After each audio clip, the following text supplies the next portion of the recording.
history.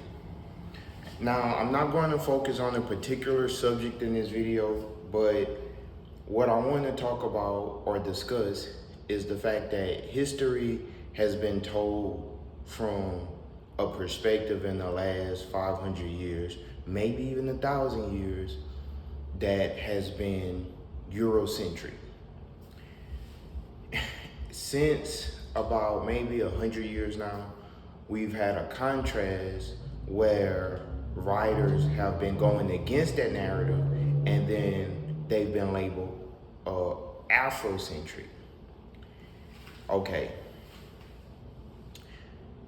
I think that those two perspectives exist, yes.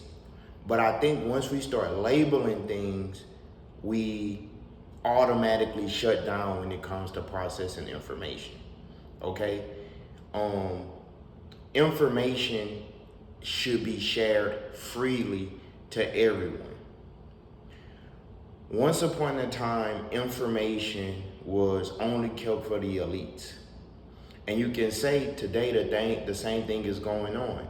The everyday man doesn't have the same information that the powerful has, that the rich has. So that's one of the problems. What is the solution? The solution is that information should be dispersed rapidly and it should be free to obtain. Unfortunately, that's not the case. If you want to get information, you have to pay for it with time, with money, with resources. Information is now a commodity that's for sale, and it's been like that for a very long time. Okay, why am I making this video? Let me get to the point.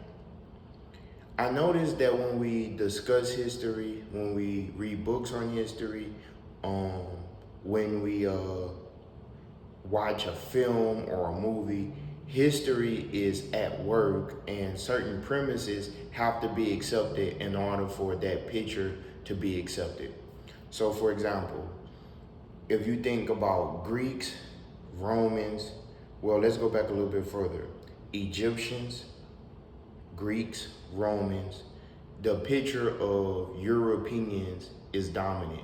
If we think about Nordic societies, we think about Western European society, Eastern European society.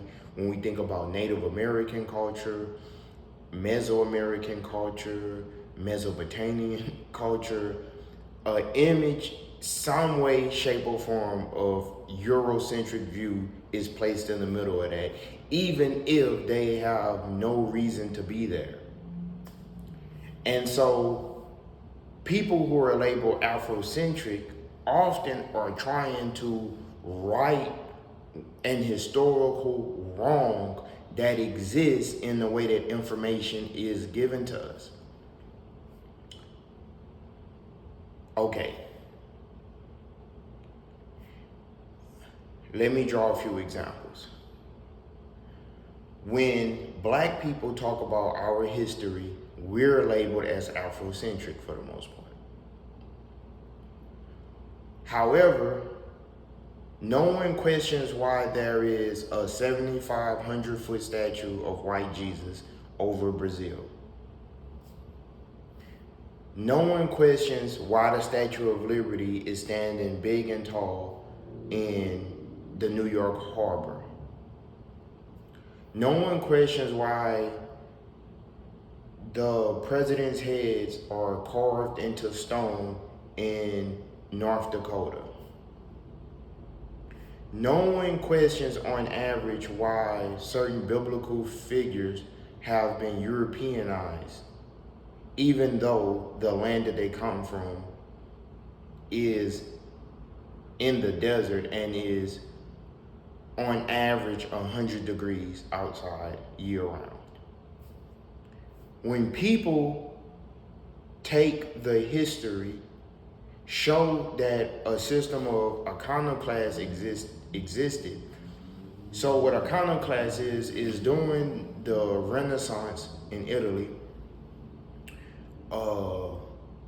the 14th 15th century, people like Michelangelo started to take historical figures and they began to Europeanize them.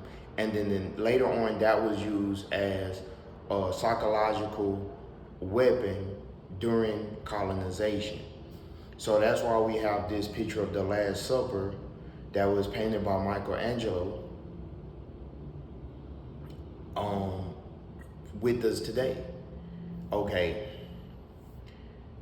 Now, I look at things and I say, okay, all of the European societies that exist, for the most part, all of their roots are black, or African, or non-white. The problem is we live in a society that's controlled by a particular thought. That's a problem, you guys. We as a human family are interconnected.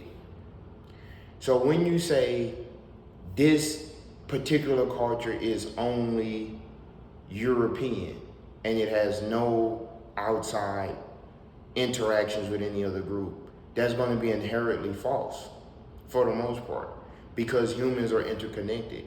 People have been circumnavigating the globe for thousands of years. Most of the European cultures take place being formed in the Mediterranean Sea, connected to North Africa, Egypt, Ethiopia, Libya, Morocco. And the interactions between these people on one side of the water, of the sea, and people that's on the other side is how we get the Etruscans, the Italians, Sardinians, and people, the Minoans in Crete, and Greece and Greek, and people from the Middle East, and you start to get this mix of cultures. But then when a documentary is posted on the internet, they make all of these people white, even though the artifacts depict black people. You can't look at a Greek vase and not see black people on it. You can't look at real Etruscan artifacts and not see black people on it. You can't look at Italian architecture. You can't look at the history of Spain and not see that, because their own scholars say that the Visigoths came farther down, that the whiter or lighter skinned people came farther down and intermixed, eventually rose in the ranks of society and conquered these lands. So even if you were to go by the Eurocentric scholars, you would still run into the black history. So we know that the black history is constantly under attack. Anytime that we mention our history, our existence, the fact that we were here, we get criticized for that, as if we are people with no history.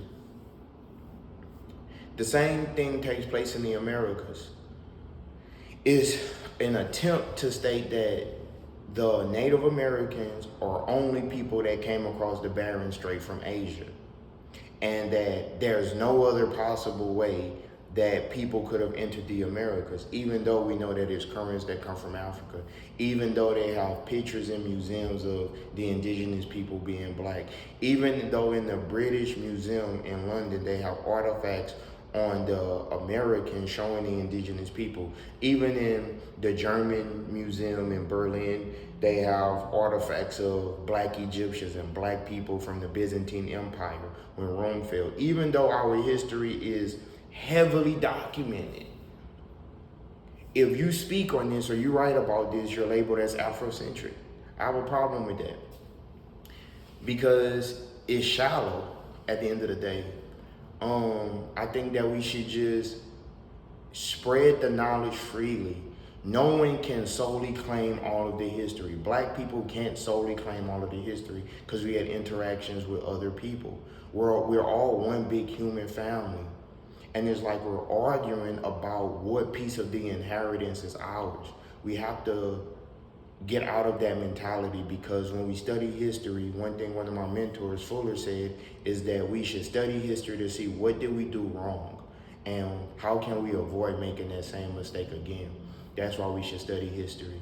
We have a very rich history, a history that still exists today, and it should be freely studied by everyone. No one race, and there's really only one race, the human race.